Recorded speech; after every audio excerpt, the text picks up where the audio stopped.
Je te remercie, Saint-Esprit, pour ta présence. Je te remercie de nous remplir et de te mouvoir dans ces lieux. Je prie vraiment qu'un esprit de révélation soit libéré, que les yeux du cœur soient ouverts, Père. Que les yeux du cœur soient ouverts. Alléluia, que ce soir on puisse entendre, Seigneur, des choses venant du ciel. Dans le nom puissant de Jésus-Christ. Amen.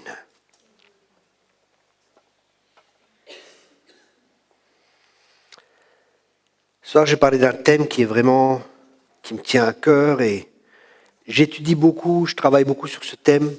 C'est un thème qui est vraiment, je pense, on n'entend pas souvent parler là-dessus, ou alors des fois on l'entend d'une manière qui n'est pas, peut-être pas juste. Mais ce thème, pour moi, c'est vraiment quelque chose qui me tient à cœur et c'est vraiment quelque chose d'important. Il y a quelques mois, un homme de Dieu m'avait écrit, il m'a dit « Ah Thierry, j'aimerais bien qu'on se rencontre et tout. » Mais j'étais vraiment pris, j'ai dit « Écoute, dès que j'aurai le temps, on s'appellera et on se contactera. » Puis avant-hier ou hier, c'était avant-hier, je cherchais un numéro de téléphone, je cherchais une adresse email dans mon mailing. Et j'ai 600 emails à peu près que j'avais lus et que je n'avais pas effacé, ci et ça. Donc je commence à chercher et je tombe de nouveau sur l'email de cet homme. Et on discute et tout, et il me dit « Ah, en ce moment je suis en tournée avec un prophète américain. » Je dis « Ah, il est bien et tout. » Il me dit « Ah, il a beaucoup d'humilité. » Et il me dit « C'est ce qui manque souvent dans des ministères, c'est l'humilité. » Je dis « Waouh, c'est exactement le thème que j'étudie, et c'est exactement là où Dieu est en train de me parler. Beaucoup sur l'humilité. » Et je pense d'abord c'est pour moi, et après aussi c'est pour partager, pour le peuple de Dieu. Et j'espère avoir de plus en plus de révélations pour entrer dans une humilité de plus en plus pour que Christ soit glorifié. Et on va voir un peu quelques textes ensemble de l'importance de l'humilité. D'abord, Proverbe 18, verset 12. Proverbe, chapitre 18, au verset 12. Il nous est dit, avant la ruine, le cœur de l'homme s'élève. Avant la ruine, le cœur de l'homme s'élève. Ça signifie quand le cœur de l'homme s'élève, qu'est-ce qui se passe? Il y aura des conséquences. Et les conséquences, c'est la ruine. Et là, il est dit, mais l'humilité précède la gloire. Waouh! L'orgueil amène à la ruine. L'humilité amène la gloire. Un autre texte nous dit, Proverbe 29, verset 23, l'orgueil d'un homme l'abaisse, mais celui qui est humble d'esprit obtient la gloire. J'ai déjà beaucoup étudié sur l'humilité, mais je vais continuer. Et je pense que je vais écrire un livre, ou un chapitre, ou 2 chapitres d'un livre sur l'humilité, parce que je crois vraiment que c'est tellement important pour nous de chercher cela. Jésus était doux et humble de cœur. Et si nous sommes appelés à être comme lui, l'humilité est une nécessité. Et si vous voyez dans les livres chrétiens, il n'y a pas trop de livres sur l'humilité, non? Comment prospérer, comment vivre dans le surnaturel, comment entendre la voix de Dieu. Qu'est-ce qu'il y a encore comme livre? L'amour. On trouve plein de livres dans ce genre-là. Mais l'humilité, il n'y en a pas trop. Hein. Et pourtant, c'est une qualité essentielle.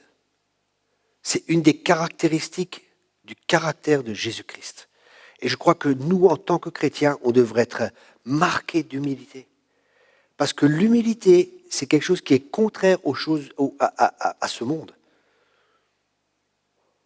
Et je pense que si on veut toucher ce monde, c'est avec l'humilité. Des fois, on voit les chrétiens, ils vont évangéliser, ils savent tout, ils connaissent tout, ils viennent avec un piédestal.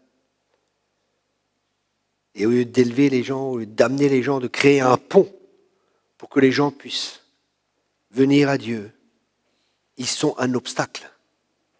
Et Jésus a dit ça aux pharisiens. Il a dit, vous parcourez toute la terre pour faire un prosélyte, et une fois que vous en avez trouvé un, et il leur dit encore, vous-même, vous ne rentrez pas dans le royaume de Dieu, et vous empêchez les autres d'y aller. Vous-même, vous n'y rentrez pas, et vous empêchez les autres. Et une des caractéristiques principales des pharisiens, c'était l'orgueil. Vous voyez, quand il y a le pharisien qui prie et le publicain. Oh, le pharisien prie, oh Dieu, je te remercie que je ne suis pas comme l'autre là-bas. Je te remercie que moi, quand même, non, mais je suis bien moi. Mais lui là-bas, Et l'autre, le publicain, il arrive, oh, moi, pauvre pécheur de moi, ici et ça, et là, là, là. Et il faisait ça vraiment avec son cœur. Et qu'a dit Jésus? Qu'a dit Jésus? Jésus a honoré le publicain. Mais il a résisté à l'autre. Parce que Dieu résiste aux orgueilleux, mais il fait grâce aux humbles. Moi, j'ai vraiment, vraiment, vraiment besoin de grâce. La grâce, c'est la capacité que Dieu nous donne pour accomplir ce qu'il désire que nous accomplissions. Et la bonne nouvelle, c'est qu'il y a un trône qui s'appelle le trône de la grâce, où on peut s'approcher et être pourvu à tous nos besoins. C'est-à-dire que la grâce va pourvoir à tout. Et nous avons besoin de la grâce de Dieu. La grâce de Dieu, elle va aller contre notre nature humaine. Parce que la grâce, ça ne se mérite pas. Et même des fois dans le milieu chrétien, on nous enseigne, oui, il faut que tu mérites, il faut que tu... Il y a tout un enseignement, c'est du légalisme. Il faut que tu fasses, il faut que tu fasses, il faut que tu fasses, et que tu fasses, et que tu fasses, et tu vas mériter. Mais ma question est, quand est-ce que tu auras fait assez pour mériter quelque chose? Il faut qu'on se tourne vers une seule personne, Jésus, qui a tout accompli à la croix. Et c'est à travers lui et par lui qu'on reçoit tout ce dont on a besoin. Grâce sur grâce. Et on a tous besoin de cette grâce pour vivre la vie que Dieu désire que nous vivions. Dans 1 Pierre 5, verset 5, « De même, vous qui êtes jeunes, soyez soumis aux anciens. Et vous tous, dans vos rapports mutuels, revêtez-vous d'humilité. Car Dieu résiste aux orgueilleux, mais il fait grâce aux humbles. » Donc on voit Dieu a une réaction vis-à-vis des orgueilleux, et il a une autre réaction vis-à-vis des humbles. Ceux qui sont humbles, il leur donne la grâce. Ceux qui sont orgueilleux, il leur résiste. Et nous allons voir un peu que Dieu déteste l'orgueil chez l'être humain. Proverbe 6, versets 16 à 19, la Bible nous dit, il y a 6 choses que hait l'Éternel, et même 7 qu'il a en horreur. Les yeux hautains, la langue menteuse, les mains qui répandent le sang innocent, le cœur qui médite des projets iniques, les pieds qui se hâtent de courir au mal, le faux témoin qui dit des mensonges, et celui qui excite des querelles entre frères. Ici, nous voyons que les yeux hautains sont synonymes d'orgueil. Les yeux hautains, ils sont synonymes d'orgueil. Ils sont hautains, au-dessus des autres. Et pourquoi est-ce que Dieu déteste l'orgueil? C'est l'orgueil qui a fait chuter Lucifer. Je. Quand vous lisez, je serai comme Dieu. Je placerai mon trône. Je, c'est toujours je. C'est l'orgueil qui a amené Adam et Ève à désobéir aux instructions de Dieu. Mais non, Dieu sait très bien que le jour où j'en mangerai, vous serez comme Dieu. En fin de compte, vous n'avez plus besoin de Dieu. Parce que vous allez manger de l'arbre de la connaissance du bien et du mal. Ça signifie que vous aurez la connaissance pour savoir ce qui est bien et ce qui est mal.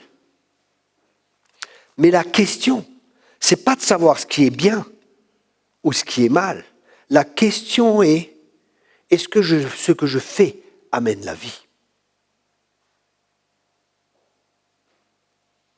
Est-ce que ce que je fais amène la vie? Et cette vie, c'est la vie de Dieu. Est-ce qu'on est rempli, en naissant de nouveau, en acceptant Jésus-Christ comme Sauveur et comme Seigneur, la vie de Dieu vient habiter en nous. Et cette vie, des fleuves d'eau vive peuvent se répandre au travers de nous. Pour arroser, pour nourrir, pour donner de la nourriture à ceux qui sont autour de nous. Et si nous mangeons de l'arbre de la connaissance du bien et du mal, nous jugerons humainement, ah ça c'est bien, ah ça c'est pas bien, ah ça c'est mal. Et ça signifie qu'en fin de compte, Adam et Ève, ce qu'ils faisaient, c'est qu'ils disaient, ils n'ont plus besoin de Dieu pour juger ce qui est bien et ce qui est mal. Ils se plaçaient dans une position de juge. Et ils disaient eux-mêmes, ça c'est bien et ça c'est mal. Mais le problème, c'est que des choses qui peuvent paraître humainement bien ne sont pas acceptables par Dieu. Des fois, il y a des choses qui sont... On peut se dire, waouh, là, Dieu, il est d'accord avec ça. Et Dieu n'est pas d'accord. Par exemple, il y a plein de choses comme ça. Les gens, ils vont venir dans une assemblée, ils vont se dire, oh, les gens chantent, ils lèvent les mains, ils dansent. Non mais c'est pas possible. Devant Dieu, on ne peut pas faire ça. Alors que David, il dansait. David dansait. Vous comprenez? On peut avoir plein de choses et plein de concepts humains qui vont aller, ou des traditions humaines qui vont s'opposer à la volonté de Dieu et qui vont aller contre les choses de Dieu. C'est pour ça qu'on ne peut pas juger humainement. Il faut que nous apprenions à discerner spirituellement. C'est comme Jésus disait, je ne juge pas de moi-même. Je peux uniquement juger ce que le Père me révèle. Et ça, c'est quelqu'un d'humble. Jésus était un homme humble. Pourquoi? Parce que Jésus était le plus grand incapable qu'il y avait sur cette terre. Je répète cela. Jésus était le plus grand incapable qu'il y avait sur cette terre. Jésus a dit, je ne peux rien faire par moi-même. Est-ce que ce n'est pas être incapable? Si je ne peux rien faire par moi-même, et combien de fois essayons-nous de faire par nous-mêmes? Combien de fois essayons-nous de faire l'œuvre de Dieu sans Dieu? Et c'est ça la religion. La religiosité, c'est de faire des choses pour Dieu sans que Dieu sans le faire avec Dieu. Je sers Dieu, je sers Dieu. L'apôtre Paul disait, je suis collaborateur avec Dieu. Ce que je le fais par la grâce de Dieu. Tout ce que je fais, c'est le Christ au travers de moi. Jésus l'a dit, c'est pas moi qui agis, c'est le Père qui agit au travers de moi. Vous comprenez où je veux en venir? Dieu veut nous amener à un point où on est déçu de nous-mêmes, où on n'essaie plus par nos propres forces et où on n'essaie plus par nos propres capacités de faire des choses pour Dieu. Mais qu'on se rend compte qu'on n'y arrive pas. C'est là que Dieu veut nous amener. Il veut nous amener au bout de nous-mêmes. Je me rappelle, j'étais une fois chez les ch'tis là-bas, et il y avait un gars, chez les ch'tis, il était tout fier. Ah moi, Thierry, tu sais, Seigneur, je vais faire ça, maintenant c'est fini, c'est ça et ça et ça. Et il était tout fier. Et j'ai rien dit, mais moi je me suis dit, toi, mon coquin, ça ne va pas durer longtemps, tu vas te ramasser. Et ça n'a pas duré longtemps. La personne s'est ramassée. Pourquoi? Pourquoi est-ce qu'il en est ainsi? Je vais vous donner un exemple pour vous faire comprendre. Vous connaissez l'apôtre Pierre? Sacré bonhomme, il prêche à la Pentecôte, 3000 personnes se convertissent. Sacré bonhomme, non? Mais ça, c'était le Pierre après. Mais il y a le Pierre avant. Il y a le Pierre avant le brisement, avant la conscience qu'il peut rien, avant qu'il ait conscience qu'il a réellement besoin de Jésus, qu'il a réellement besoin du Saint-Esprit, et que sans lui, il ne peut rien faire. Alors il est avec Jésus. Jésus lui dit, il faut que j'aille à la croix. Et Pierre arrive, et il prend Jésus à part, sympa, il ne le fait pas devant tout le monde. Hein. Il prend Jésus à part, et il commence à lui faire des reproches. C'est ce que la Bible a dit. Hein. Il dit, non mais attends, Jésus, tu ne vas pas aller à la croix là. Qu'est-ce que tu fais? C'est quoi cette histoire? Tu vas aller à la croix? Mais attends, c'est pas juste. Non, mais attendez, il parle au Seigneur là. Et il lui dit ce qu'il a à faire. Parce que humainement, la croix, c'est une folie pour ceux qui périssent. C'est une folie. Mais Jésus devait mourir. Jésus devait aller à la croix. Parce qu'il t'aime. C'est pour ça qu'il est à la croix. Parce que tu as de la valeur à ses yeux. C'est pour ça qu'il est à la croix pour toi et pour toi. Parce que tu as de la valeur. C'est merveilleux ça. C'est le prix qu'il a payé. C'est la valeur qu'on a pour lui. Ça, c'est une bonne nouvelle. Et les hommes pensaient qu'il était rejeté, méprisé des hommes. Et les hommes pensaient que Dieu l'avait rejeté. Mais Dieu ne l'avait pas rejeté. Il était dans le plan de Dieu. Dans le plan parfait de Dieu. Et Pierre lui dit non, ne fais pas cela. Ne fais pas cela. Et Pierre lui dit, et Jésus lui dit, arrière de moi Satan, car ces pensées ne sont pas celles de Dieu. Vous vous rendez compte? Pourquoi est-ce qu'il en était ainsi? Parce que Pierre avait des peurs. Il avait des peurs dans son cœur. Et il s'imaginait que Jésus allait les libérer des Romains, que Jésus allait vaincre avec une armée, que Jésus allait vaincre d'une manière humaine. Mais Jésus a dit, je ne suis pas venu avec les pensées et un royaume, un gouvernement de ce monde. Mais je suis venu avec quelque chose d'autre, parce que je ne suis pas de ce monde. Sinon, il a dit je ne sais plus à qui, je crois que c'était à Pilate, il a dit, je pourrais appeler une légion d'anges, et je pourrais être sauvé. Mais j'ai un chemin à prendre, et ce chemin, c'est la croix. Il a été obéissant jusqu'à la croix. Il s'est humilié en étant obéissant jusqu'à la croix. Quel amour, quelle humilité, quelle obéissance. Laisser sa vie pour les autres. Laisser sa vie pour que les autres puissent vivre. Foi, quel amour, quelle humilité.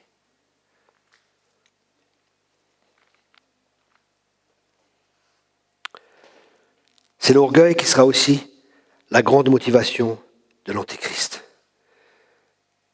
L'orgueil attire de la résistance de la part de Dieu. L'orgueil va toujours attirer la résistance de la part de Dieu. Parce que c'est une valeur qui est contraire à celle du royaume de Dieu. Et il y a une opposition, il y a une guerre entre deux royaumes. Le royaume des ténèbres et le royaume de lumière. Le royaume de Satan et le royaume de Dieu. Et pour vaincre l'orgueil, l'humilité, c'est la clé. Pour vaincre la haine, l'amour, c'est la clé. Ne répondez pas au mal par le mal, mais répondez au mal par le bien. Waouh! C'est dans un esprit contraire que nous combattons un combat spirituel pour gagner.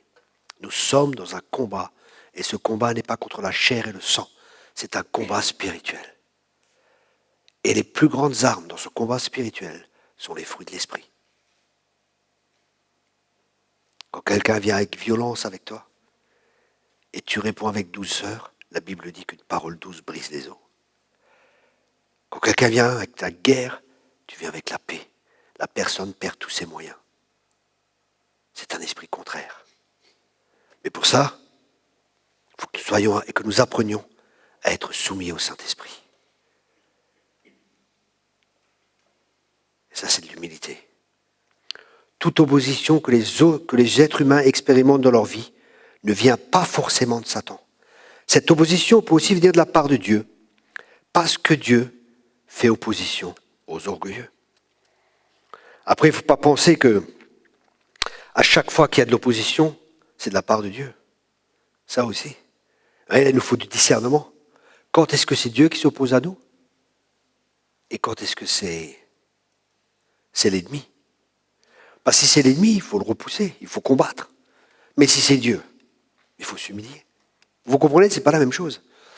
Maintenant, la question que vous posez, mais quand est-ce que c'est Dieu? Et quand est-ce que c'est l'ennemi? C'est une très bonne question. Quand on marche avec Dieu, tous ceux qui sont conduits par l'Esprit de Dieu sont fils de Dieu. Dieu va vous parler. Dieu va vous montrer. Si vous êtes honnête, si vous marchez honnêtement devant Dieu, si vous marchez honnêtement devant Dieu, Dieu vous conduit, c'est garanti. Même si vous êtes dans l'erreur, Dieu va vous conduire pour vous ramener sur le bon chemin. Si vous êtes sincère dans votre cœur, si vous êtes honnête, si vous avez des personnes à qui vous permettez de parler dans votre vie, si vous êtes sage, parce que la personne sage, elle fait la guerre avec prudence. Et elle a des conseillers autour de lui. Vous savez, moi je peux voir une chose, mais une autre personne qui est avec moi, elle verra autre chose. Et de se concerter l'un l'autre, ça va être un enrichissement. Et il y a des personnes qui sont aussi plus matures spirituellement. Ils vont pouvoir vous aider à voir et à comprendre des choses que humainement peut-être vous ne comprenez pas. Et des fois des gens me critiquent parce qu'ils ne comprennent pas ce que je fais. Et des fois des gens qui me font confiance, je leur dis écoute, moi je te conseille de faire ça. Et ils ne comprennent pas toujours.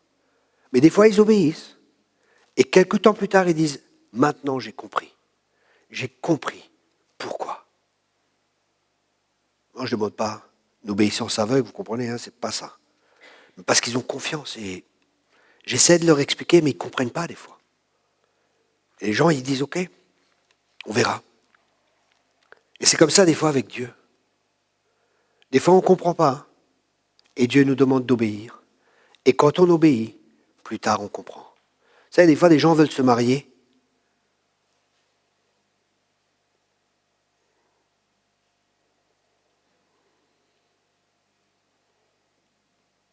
Et Dieu leur dit que ce n'est pas le temps. Ou un leader vient et leur dit, c'est pas le temps.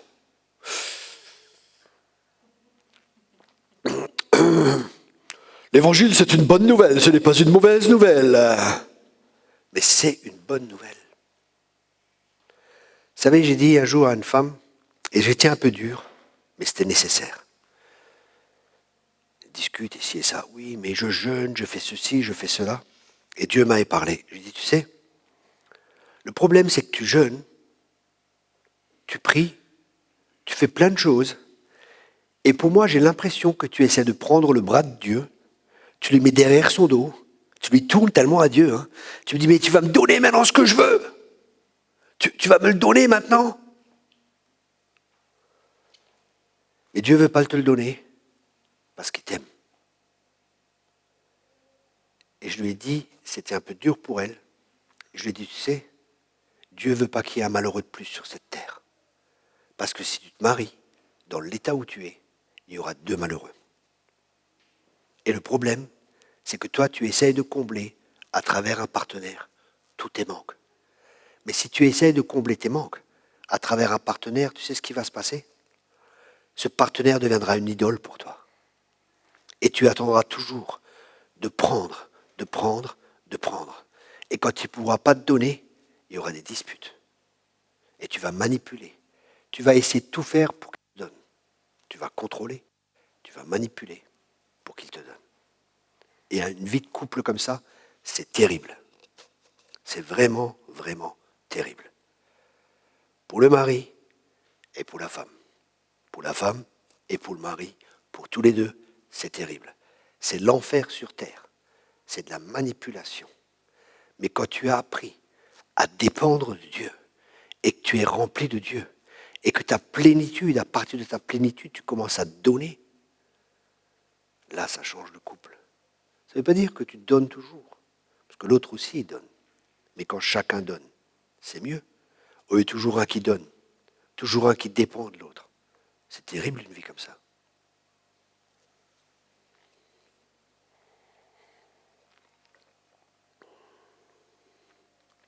L'orgueil fait tarder les promotions. L'orgueil de l'individu peut être une raison pour laquelle parfois les choses prennent du temps et tardent à arriver. Par exemple, moi dans ma vie, j'avais un jour une église et j'étais orgueilleux. Et je ne me rendais même pas compte que j'étais orgueilleux. C'est ça le pire. Parce que quand tu es orgueilleux, tu ne te rends même pas compte que tu es orgueilleux. Parce que la Bible dit que l'orgueilleux trébuche et il ne sait pas où il va. Et il ne sait pas sur quoi il a trébuché. Pourquoi? Parce qu'il est orgueilleux. Et des amis à moi, ils viennent, et j'étais dur avec les brebis parce que j'étais en feu. J'étais un évangéliste. Et Dieu voulait m'apprendre un travail pastoral. Mais j'étais en feu, j'étais l'évangéliste. J'étais tout le temps, il faut sortir tout le temps. Je poussais les gens dehors à aller évangéliser, ici et ça. Ils arrêtaient de chauffer les chaises, arrêtaient d'être les malades, ici et ça. On priait pour eux. C'est bon, aller dehors, gagner des âmes, et papapap. Et un couple est venu, et ils sont venus, ils m'ont amené une petite brebis comme ça, vous savez, en bois, avec de la laine dessus, hein. C'est du coton. Et ils viennent avec un manche comme ça, et au bout du manche, il y avait une chaîne, et il y avait une boule avec des pointes comme ça. Je sais pas, je crois que ça s'appelle un casse-tête. Et ils me donnent ça, et c'était prophétique à fond, mais j'ai rien compris, j'étais tellement naze. Ils me donnent ça, ils disent, tiens Thierry, c'est pour toi. Les brebis, il ne faut pas taper dessus. Je fais, non mais qu'est-ce qu'ils veulent ces gens? Ils n'ont rien compris. C'est des orgueilleux finis, ils ont rien, c'est des bébés spirituels, ils n'ont rien compris. Mais au bout de quelque temps, l'église s'est vidée. Mais Dieu m'avait prévenu. Mais je n'ai pas écouté. J'étais aveugle. Je croyais que je savais, alors que je ne savais pas. Ça, c'est l'orgueil. Tu crois savoir, alors que tu ne sais rien du tout. Tu crois que tu es riche, alors que tu es pauvre. Tu crois que tu es né, que tu es vêtu, alors que tu es nu. Achète du collier pour voir. Achète du collier pour voir. Et une des manières, c'est de s'humilier. C'est de dire, Seigneur, j'ai vraiment besoin de toi. C'est vraiment écouter les conseils des autres. C'est des fois se faire reprendre par des gens et ne pas répondre. C'est apprendre à dépendre du Saint-Esprit. C'est apprendre à dépendre de Dieu. Mais notre nature, elle ne veut pas ça. La nature, elle, je sais, je vais faire. Ah, j'ai compris, il n'y a personne qui va me dire ce que j'ai à faire et ce que j'ai à ne pas faire. Parce que moi, je sais. Et vous savez quoi? Déception, après déception, après déception. Et on n'a toujours pas compris. On s'est pris tellement de portes qu'on a le nez aplati. Et on n'a toujours pas compris que les besoins qu'on a, Dieu seul peut les combler. Et on essaye toujours de chercher à combler ce besoin d'une manière ou d'une autre. Alors c'est, même à l'église, hein, ça va mon frère, oh je suis si content de te voir. Tu prends dans tes bras, parce que quand tu prends dans tes bras, il va aussi te prendre dans les bras. Et ça va te faire du bien, parce que tu te sens tellement seul. Espèce d'égoïste. Tu manipules pour avoir de l'amour et de l'acceptation. Même des fois des serviteurs de Dieu. J'ai vu un pasteur comme ça, à un moment où il m'avait demandé de le coacher avec un autre ami. Et j'ai vu comment il manipulait les gens. C'était terrible. On lui a dit, il ne nous a pas écoutés, il a perdu l'église. Mon ami était pasteur pendant 20 ans, et un ministère apostolique. Il était à une réunion de nos leaders.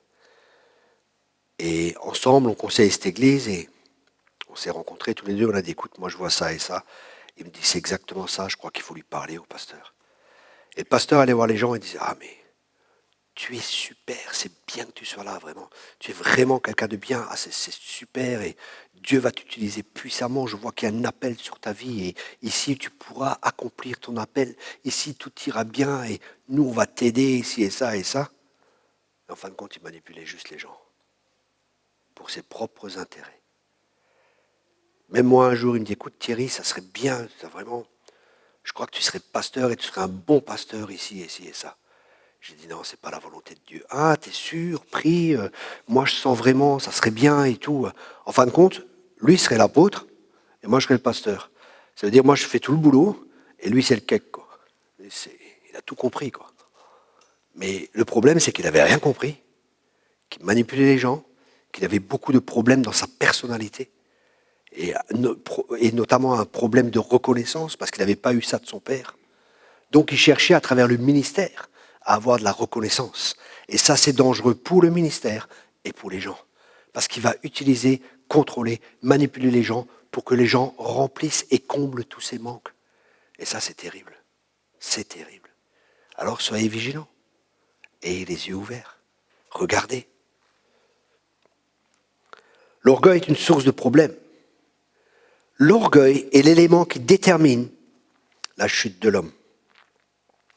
Il y a une belle histoire que je vais vous conter qui va vous aider à vous rappeler ce message. Un jour, il y a 2 canards et une grenouille qui sont dans une mare. Et ils sont potes, ils sont toujours ensemble. Ils sont super copains. Puis la mare est dessèche, plus de mare. Alors les 2 canards, ils se disent, bon ben, on va trouver une autre mare, il y en a une à plusieurs kilomètres, on va y aller. Mais la grenouille, comment on va faire ici et ça pour y aller? Et la grenouille, elle se dit, ben voilà, si je prends un bout de bâton et que chaque canard, il prend le bout de bâton dans son bec et que moi je me mette au milieu et que je m'accroche au bâton, ils vont voler et ils vont m'emmener à la prochaine mare. Waouh, trop malin. Puis les 2 canards s'envolent et tout et ils sont en l'air et tout. Et un aigle passe comme ça et il regarde, il dit waouh, ça c'est trop fort ça. Mais qui a eu une idée aussi intelligente de faire ça, hein? Et la grenouille dit, moi. Vous avez compris? Moi, elle aurait mieux fait de se taire. Parce qu'elle a voulu se mettre en avant, elle a voulu montrer, tellement orgueilleuse, la chute. L'orgueil précède la chute. Les problèmes commencent à venir lorsque quelqu'un ne veut pas s'humilier sous la main de Dieu. C'est alors que le Seigneur lui résiste. savez, j'ai vu des gens avec des appels très forts. Des appels sur leur vie, mais forts. Vraiment des appels forts. Appels apostoliques, prophétiques, ce que vous voulez. Des appels forts, des dons forts. Mais ils étaient tellement orgueilleux qu'ils n'ont jamais percé. Parce qu'il y a beaucoup d'appelés, mais peu d'élus. C'est des personnes qui étaient ennemies de la croix. La croix, elle va détruire quelque chose. Elle va aller contre la chair pour que Christ puisse être visible, pour que Christ puisse être vu. On a des exemples ici, ceux qui font partie du groupe. Vous avez vu des gens qui sont venus, vous les avez vus aussi repartir, alors qu'il y avait un appel fort sur leur vie. Mais dès qu'on commençait à confronter, ils ne voulaient pas se soumettre. Et aujourd'hui, ma question est, ils sont où? Où sont-ils? Où sont-ils? Je connaissais quelqu'un que je connais depuis 21 ans. J'ai essayé de parler dans sa vie, on s'est disputé. Rien à faire. 2-3 années plus tard, j'essaie de reparler dans sa vie, on se dispute, et rien à faire. 2-3 ans, il me téléphone. Oui, Thierry, on pourrait travailler ensemble. J'ai des portes ouvertes aux États-Unis, je t'ouvre les portes aux États-Unis, je t'ouvre les portes en Afrique, je t'ouvre les portes là-bas, ici et ça. Je dis, c'est bien, merci beaucoup. Et il me dit, oui, le Seigneur m'a montré que j'ai des descendants juifs, ici et ça. C'est bien. Et il disait, il s'appelait Prophète, avec un nom, il a fait changer son nom et ainsi de suite.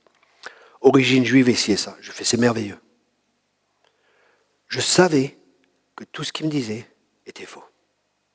Mais je ne lui ai rien dit. Vous savez pourquoi? Parce que je savais très bien qu'il n'allait pas écouter. Des fois, il faut dire quelque chose, et des fois, il ne faut rien dire. Parce que si tu dis quelque chose, tu vas avoir plus de problèmes qu'autre chose. Mais il y en a. Ceux qui acceptent la correction, c'est ceux qui sont sages. Ceux qui sont humbles et ils vont écouter. Ceux-là, oui. Là, tu peux y aller et dire. Mais il y en a, tu vas taper contre le béton, ça va se retourner contre toi et tout ce que vous voulez. Quelque temps plus tard, j'apprends. Il a trompé sa femme. Et maintenant, il vit avec une autre femme.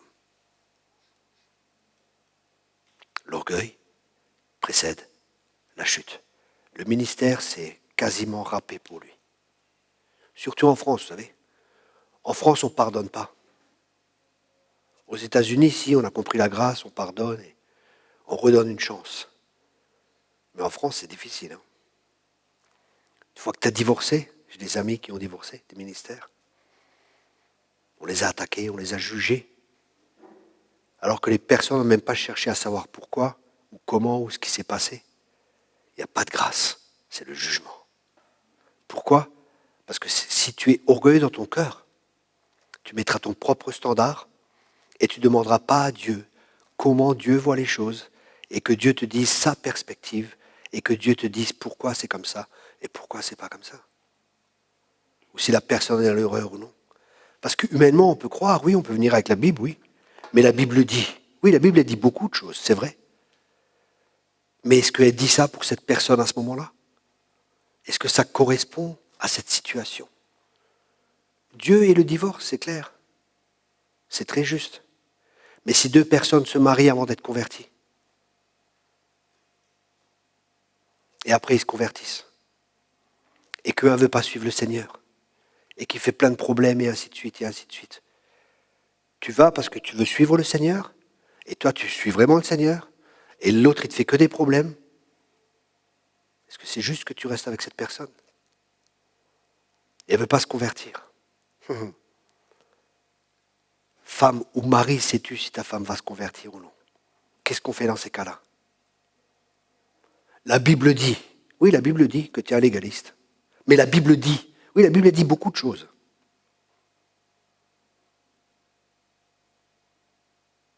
La lettre tue, mais l'esprit vivifie. Qu'est-ce que Dieu t'a dit dans la parole? Qu'est-ce que Dieu t'a révélé personnellement pour cette personne? Vous savez, les gens, ils viennent, ils ont toutes les réponses à tout. Mais Jésus n'était pas comme ça. La Bible dit qu'il ne jugera pas sur un oui-dire. Cherchez la pensée de Dieu. Le diable connaît l'écriture mieux que les chrétiens. Et il utilise beaucoup l'écriture contre les chrétiens. Vous savez, j'ai souvent été attaqué par des gens. Tu n'as pas d'amour. Ah bon? dernièrement dans un camp, c'était trop fort. Waouh! Une femme vient, ah, ça m'a trop plu, ça c'est Dieu, ça. Ça, c'était trop fort de trop fort. Une femme vient, parce que j'avais prophétisé sur elle, et ça ne lui a pas plu, la prophétie. Mais moi, je ne savais pas. Son pasteur lui avait parlé, et plusieurs autres personnes l'avaient déjà repris. Moi, je l'ai repris aussi, mais dans l'amour, sans que ça se remarque trop pour les autres, mais elle savait exactement où était le problème. Après, elle vient et me dit, oh, comme ça, je ne suis pas d'accord du tout avec ça. Hein. Tu es orgueilleux et tu n'as pas d'amour. Je refuse ces paroles, mais si tu crois ça, c'est ton problème. J'ai rien dit, elle est partie. Et devant plein de gens. Hein. À la fin du séminaire, ça c'est Dieu, ça. Je dis voilà, qui c'est qu'il y a des témoignages, ici et ça, et des gens viennent, ils témoignent. Et à un moment, je vois une petite mamie là qui est toujours qui vient des fois dans nos camps. Hein. Et je dis, ah mamie, je suis. Et Dieu me montre qu'elle a quelque chose à dire. Je dis, écoutez, vous pouvez venir et partager. Elle vient, tac, tac, tac, tac. Et elle vient devant moi comme ça. Et je dis pas ça pour hein. C'est parce que ça s'est passé. Elle dit, ah Thierry, ah tu as beaucoup changé. Hein. Tu avais déjà de l'amour. Mais là, tu as tellement d'amour. Et tu es humble. Oh, Dieu m'a montré ça. Et ci et ça. Et là, alors ça a commencé. La femme qui était assise là-bas, le petit bulldog. Ah, j'ai regardé. Ça va? J'ai pas fait ça va, quoi. Mais j'ai dit, merci Seigneur. Vous voyez, je ne me suis pas justifié moi-même. Je n'ai pas cherché moi-même à me défendre. C'est Dieu qui m'a fait justice. Est-ce que c'est facile? C'est pas toujours facile, c'est un combat. Parce que la chair, elle veut dire, non, mais c'est pas juste. Non, mais c'est faux. Mais pourquoi tu dis ça?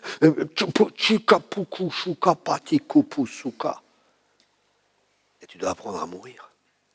Et encore une fois, à faire confiance à Dieu. C'est Dieu qui fera ta justice. La vengeance et la rétribution appartiennent à l'Éternel. Ça, c'est la vie chrétienne. Quel programme?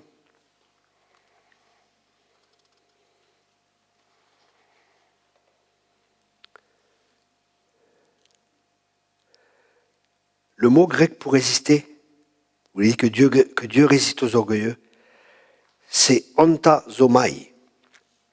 Et ça signifie se ranger en bataille contre, s'opposer à quelqu'un, résister, s'insurger contre. Ouf. Ça veut dire que Dieu se range en bataille contre vous. Aïe, aïe, aïe, aïe, aïe, aïe. Anti signifie à la place de. Ça veut dire que quelqu'un veut atteindre un certain objectif et au lieu de cela, il reçoit quelque chose d'autre. Quelqu'un recherche la paix et à la place de paix, il a des conflits.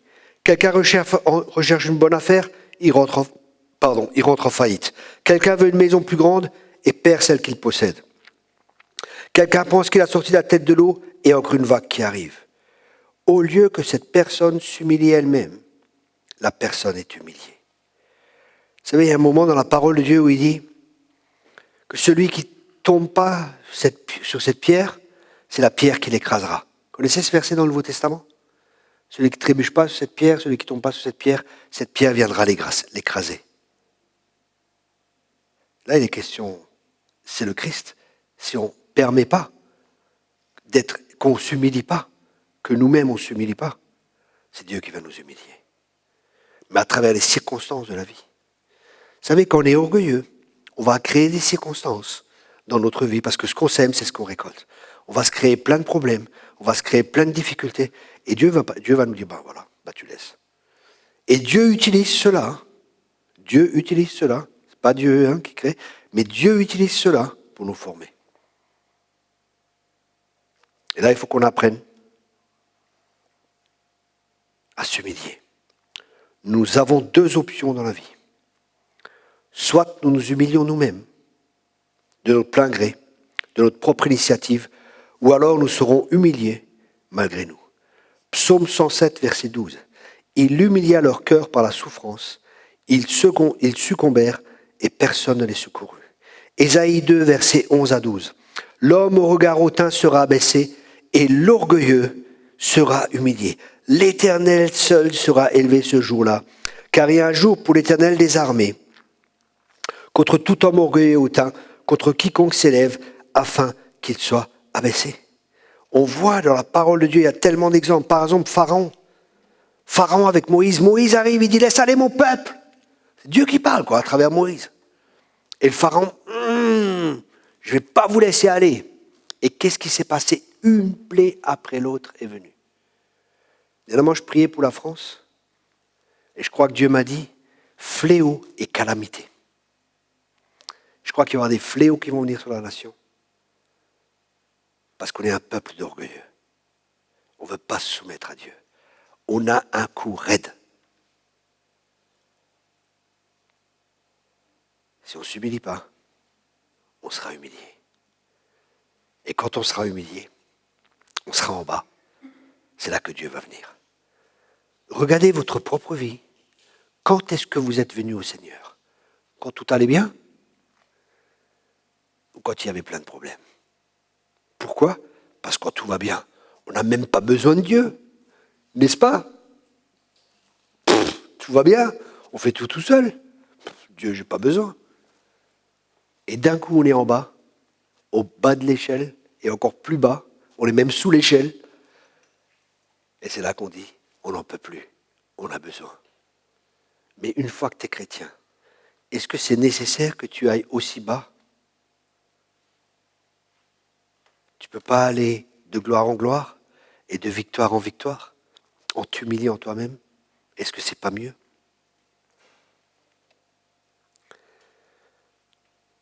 Pharaon, Exode 10, verset 3. Moïse et Aaron allèrent à Pharaon et lui dirent, ainsi parle l'Éternel, le Dieu des Hébreux, jusqu'à quand refuseras-tu de t'humilier devant moi? Laisse aller mon peuple afin qu'il me serve. Pharaon ne voulait pas s'humilier. Les conséquences de l'orgueil de Pharaon, c'est que sa chute n'a pas été instantanée, mais progressive. Vous savez, les gens ils s'imaginent, ça vient d'un coup. Non. C'est des semences qui poussent, et qui vont porter du fruit dans leur temps. Il a été insulté il a été diminué aux yeux de son peuple, qui à un moment donné a davantage valorisé Moïse que lui. Il a perdu sa source de prospérité, le peuple hébreu. Les Juifs vont partir de France. C'est une source de prospérité, le peuple juif en France. Dans toutes les nations où les Juifs sont, si nous les bénissons, nous serons bénis. Et si nous les maudissons, nous serons maudits. C'est ce que dit la Bible. Et les Juifs vont partir de France, il y a de plus en plus qui font leur alia. De plus en plus. Et ce n'est pas positif. Il a été touché dans sa propre famille, son premier-né est mort. Il a perdu la force sur laquelle il s'appuyait, il a perdu son armée. Il a tout perdu. Parce qu'il ne s'est pas humilié devant Dieu. C'est des exemples pour nous. Vous savez, la Bible a dit qu'on doit apprendre par ceux qui étaient avant nous. Soyons sages, apprenons. Nebuchadnezzar, il est devenu semblable à une bête. Dans Daniel 4, versets 30 à 33, le roi prit la parole et dit, « N'est-ce pas ici Babylone la grande que j'ai bâtie comme résidence royale par la puissance de ma force et pour la gloire de ma magnificence ?» La parole était encore dans la bouche du roi qu'une voix descend du ciel. « Apprends, roi Nebuchadnezzar, qu'on va t'enlever le royaume, on te chassera du milieu des hommes, tu auras ta demeure avec les bêtes des champs, on te donnera comme au bœuf de l'herbe à manger, et 7 ans passeront sur toi, jusqu'à ce que tu saches que le Très-Haut domine sur le règne des hommes et qu'il le donne à qui lui plaît. » Au même instant, la parole s'accomplit sur Nebuchadnezzar. Il fut chassé au milieu des hommes. Il mangea de l'herbe comme des bœufs. Son corps fut trempé de la rosée du ciel jusqu'à ce que ses cheveux croissent comme les plumes des aigles et ses ongles comme ceux des oiseaux. Waouh! C'était un roi. Et il ne voulait pas s'humilier. C'est pas important dans la position dans laquelle tu es. Que tu sois membre d'une église, que tu sois pasteur, apôtre, prophète, évangéliste, bishop, trishop, quadrishop, ministère planétaire, interplanétaire. C'est pas ça. Si tu es orgueilleux, tu seras humilié. Dieu ne regarde pas à ta position. Le péché de l'iniquité a continué dans cette famille par son fils Belchatsar.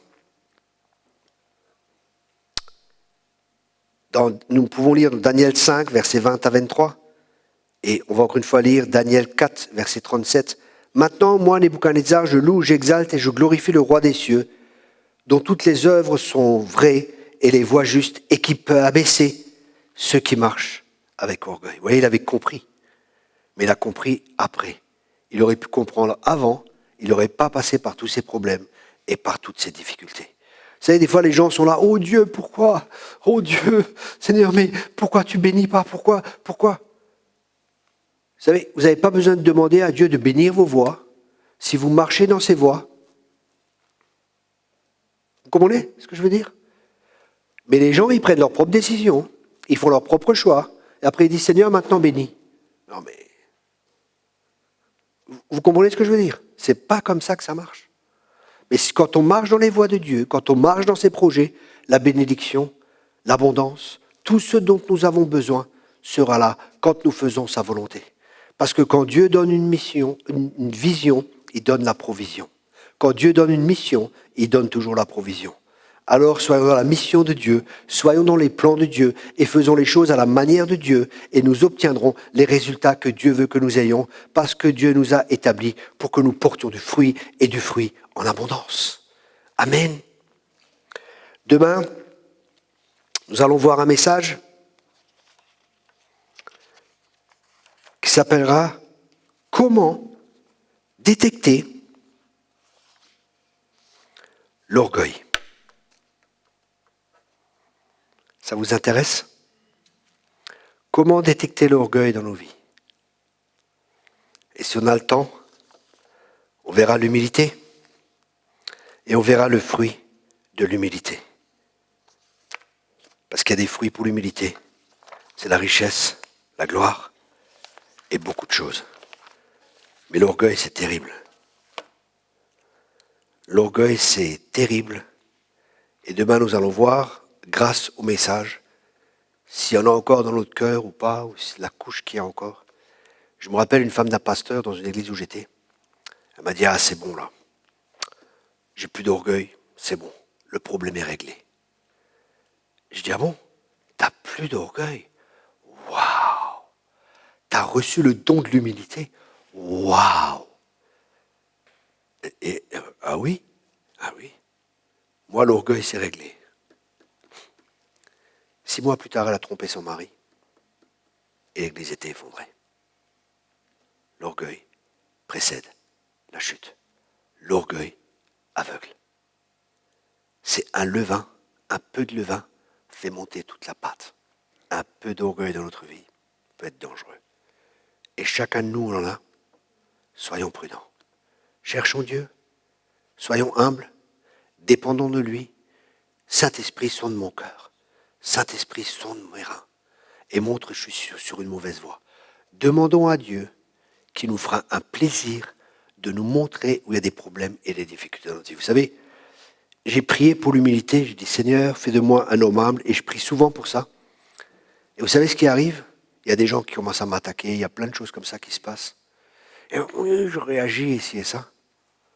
Et en fin de compte, ça montre que j'ai encore de l'orgueil dans mon cœur et que je me défends moi-même au lieu de la fermer et de laisser faire Dieu. J'apprends comme ça. Et c'est comme ça qu'on apprend. C'est comme la personne, vous savez, elle dit, Seigneur, donne-moi de la patience. Vous savez ce qui va se passer? Il va y avoir plein de problèmes qui vont venir pour que vous appreniez à être patient dans les problèmes. Est-ce qu'il y en a qui vont prier pour la patience? Mais c'est comme ça qu'on apprend. C'est comme ça qu'on apprend. C'est dans les épreuves qu'on fait nos preuves. C'est dans les épreuves qu'on fait nos preuves. Des fois, on croit qu'on est quelque part et on n'y est pas du tout. Et ça, c'est terrible.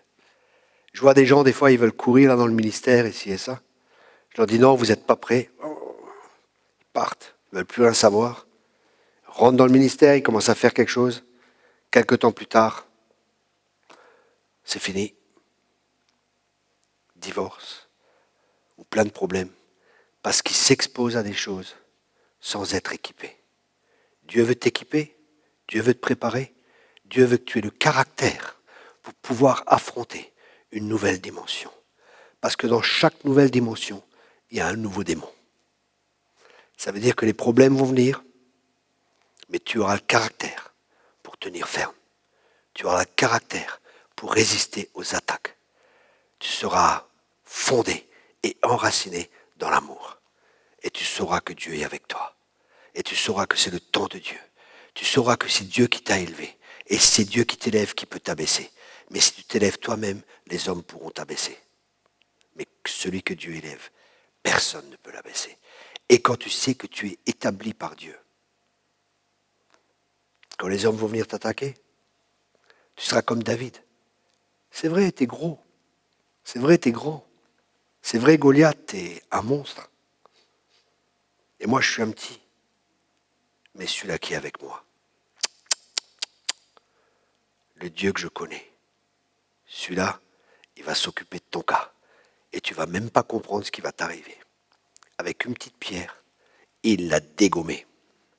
Parce qu'il savait que Dieu était avec lui. Saul est venu. Il a dit, vas-y, prends mon épée, prends ceci. Il a dit, non, je ne vais pas battre avec une force humaine. Je ne vais pas me battre avec des choses qu'on essaie de me mettre. Ces armes sont peut-être bonnes pour toi, mais elles ne sont pas bonnes pour moi. Dieu a autre chose pour moi. Un jour, Dieu arrive, il y a toute une armée qui est là. Et Dieu dit non, vous êtes trop nombreux. Partez.